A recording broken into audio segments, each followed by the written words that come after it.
Okay, we're going to talk a little bit about the proper tackle setup. I like to use a longer rod when I'm flipping and pitching. I think a lot of people do. Reason being, I like just being able to reach the cover easier. I want something out there a little bit further. I feel like I have better control with the flipping baits in general with the longer rod, but the biggest thing is just the power to get the fish out of the cover. You hang one in a bush, you hang one in lily pads, you hang one in a grass mat, you want to have enough length and leverage to pull that fish out of there. I say 7.3 is a minimum. Usually I use a 7.6. My favorite flipping rod all around, especially around here, not fishing real heavy grass or things like that, is the Abu Garcia Veritas 7.6 medium heavy.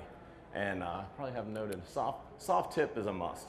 And reason for that, a few years back, 5 years ago, I went with a rod that had, I'm thinking flipping, you want the heaviest stuff you can get, right? You want to jack them, rip them out of the water, tear the, this is heavy cover, right? So I want the heaviest flipping rod I can get. Well, believe it or not, little old me, I set the hook pretty hard. There's sometimes my feet come off the ground. So I'm jacking fish out of the water. I'm talking, I'll dig a trocar from the back of his head. It's not really funny, but I'll dig a big old groove, and I'm like, look at that, man, I jacked him, you know what I mean, put him in the live well. Well, go back to the whole ish story. I'm gonna keep bringing that up. On Okeechobee, there I am on Okeechobee flipping the big 1 ounce medlog jig that ended up being the big secret down there that week. It isn't anymore, but we was down there flipping the jig, and I'm down there just cracking them. And he said, and the first day I probably lost close to 30 pounds of bass. I think I lost 3 fish around 7 pounds, only caught 1 of them. Still was in decent place. I think I was still in the top 15 on the first day, but I should have had a monster sack. And I kept losing them. He said, this was after the tournament, so we didn't become friends till later. He's like, what was you doing? I was like, I don't know, they pull down them reeds, I just jack them. And they would sit there and wall around the reeds, they'd come off, and I watch everyone else on TV, and they'd go in and pull them out of the reeds. Well, they wouldn't even stay on for me, because the deal was I was using a super stiff rod, jacking them with braided line, and I was tearing a hole in their face. When I'm trying to pull them out of that cover, they're coming off the hook. And it was just as simple as having a softer tip. And that Veritas rod is extremely soft, so you don't have to worry about. Now, if you have a weak hook set, then that's fine. There's nothing wrong with that. And you want to go to a stiffer rod, that's good. But then even when you get them out of the cover, say once she flops out of the cover, I want a rod with this. I look at it from being a motocross racer, my rod's like suspension. If you have it too stiff, it's no good. If you have it soft, it's no good. You want something all around, but you want to use some of that suspension, right? So when you get her out of the cover, you want a rod that's got enough tip to keep tension on the line. When I used to use a real heavy rod, she'd come out of the tree, and it's slack line because that rod never moved. It's like a broomstick, and they would come off all the time. And so that's something that I learned. You guys want to look into what kind of rod you're using when you're flipping, or whenever you choose one. That Veritas is a great one. Just go a little bit softer, but you want that backbone. Still with a medium heavy, but every rod action is a little bit different depending on the brand and what exactly rod line it is. So go ahead and move on to the next slide. We're going to talk a little bit about the reel. Reels, baitcast reels overall, the way I see it, you get what you pay for.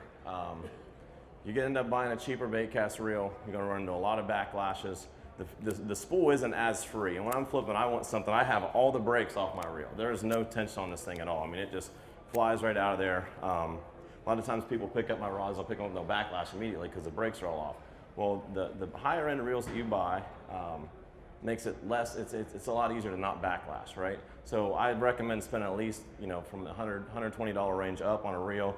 I like to use them. I understand these are pretty expensive reels. This is the Revo Abu Garcia Revo Rocket. I think it retails for $299, and I'm actually holding, this is the one I flip the most, this is the Revo MGX.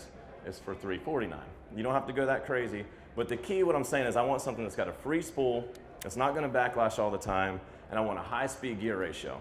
I think Mark was talking about that a little bit ago. I want something that can pick up as much line as possible. Like the Revo Rocket, I think picks up 37 inches per turn.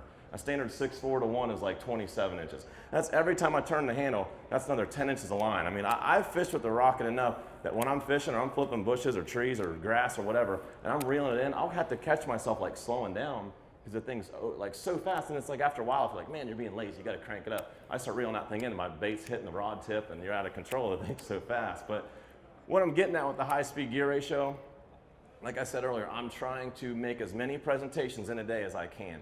The only negative to a high-speed gear ratio, most of you guys aren't gonna run into this, I still use a high speed, is whenever you're flipping hyacinth mats or really deep grass, maybe if you're on Toledo Bend and flipping 20-foot deep hydrilla with a big jig and braided line, and you need some extra power because whenever you go up in gear ratio, you lose some torque. Does Does everyone make sense? Does that make sense what I'm saying? And I like to put oversized, this reel doesn't have it on it, but I like to put oversized handles on my flipping reels too. And I feel like that gives me a little bit more power, especially with that high-speed gear ratio. The Rocket, you can probably tell in the photo, this is the shorter one, comes factory. Abu Garcia sells the aftermarket oversized handles, as well as other companies that you can get on Tackle Warehouse. But their handle's longer. That gives you a little bit more leverage on winching them fish out of the cover because you're losing a little bit of power with that high gear ratio. And the information Bass University provides isn't your basic run-of-the-mill fishing video. This is specific information from A to Z to help you learn, get to the water, and become a better angler quickly.